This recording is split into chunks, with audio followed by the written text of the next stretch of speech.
সবাইকে সংবাদ এক নজরে স্বাগত। সঙ্গে আছি আমি রেখা হক। গর্বিত বাঙালি জাতির বীরত্বের অবিস্মরণীয় দিন আজ। মহান বিজয় দিবসে জাতীয় স্মৃতিসৌধে বীর শহীদদের প্রতি শ্রদ্ধা জানিয়েছেন রাষ্ট্রপতি মোহাম্মদ শাহাবুদ্দিন এবং প্রধান উপদেষ্টা ডক্টর মোহাম্মদ ইউনুস। সকাল 7:12 তারা ফুল দিয়ে শ্রদ্ধা জানান। প্রধান উপদেষ্টার সঙ্গে ছিলেন পূর্ব তিমুরের প্রেসিডেন্ট রামোস হোর্তা, কয়েকজন উপদেষ্টা ও 3 বাহিনী প্রধান। 2025 সালের শেষের দিকে অথবা 2026 সালের প্রথমার্ধে কাঙ্ক্ষিত নির্বাচন হতে পারে বলে জানিয়েছেন অন্তর্বর্তী সরকারের প্রধান উপদেষ্টা ডক্টর মোহাম্মদ ইউনুস। মহান বিজয় দিবসে জাতির উদ্দেশ্যে ভাষণে তিনি জাতিকে এই প্রতিশ্রুতির কথা জানান। ভোটার তালিকা হালনাগাদ করা অত্যন্ত কঠিন কাজ উল্লেখ করে প্রধান উপদেষ্টা বলেন, 6 সংস্কার কমিশন চেয়ারম্যানদের নিয়ে গঠিত হবে জাতীয় ঐক্যমত্যের কমিশন।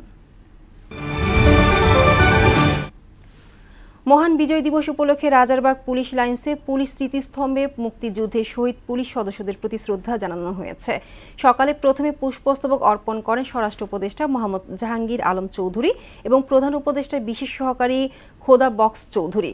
পরে পুলিশ প্রধান বাহারুল আলম এবং ডিপিএ কমিশনার শেখ মোহাম্মদ সাজ্জাদ আলী শ্রদ্ধা জানান।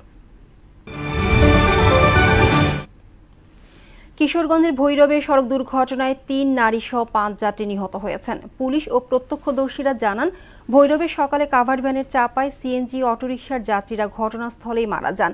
তাৎক্ষণিকভাবে নিহতদের নাম পরিচয় জানা যায়নি। গাজায় ইসরায়েলি হামলায় কমপক্ষে 69 জন ফিলিস্তিনি নিহত হয়েছেন, আহত 135 জন।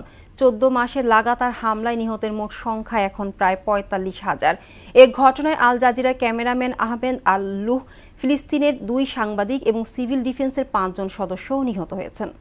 এই ছিল সংবাদ এক নজরে। সবশেষ খবর সবার আগে জানতে মোহনার সাথেই থাকুন। এতক্ষণ সঙ্গে থাকার জন্য ধন্যবাদ সবাইকে।